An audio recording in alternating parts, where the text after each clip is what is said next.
Dear friends, greetings from Father Franklin D'Souza from KRSC, Karnataka.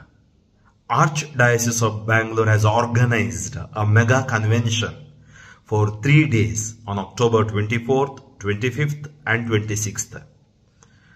And this convention will be preached by various preachers like Retreat Center directors from Divine Retreat Center, Kerala, Reverend Father Augustine Valluran, Logos Retreat Center Director, Reverend Father Juice Vettiuncle, and RRC Director.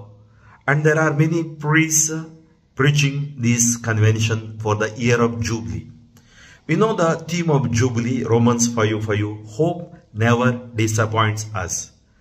We hope in the Eucharistic Lord. The theme of this convention is, our hope is in the Eucharistic Lord. And we know Eucharist is the source and summit of our Catholic Christian faith.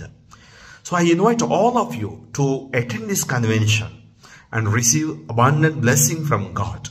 Pray for the Archdiocese of Bangalore. Pray for the state of Karnataka. Let us pray together for the world.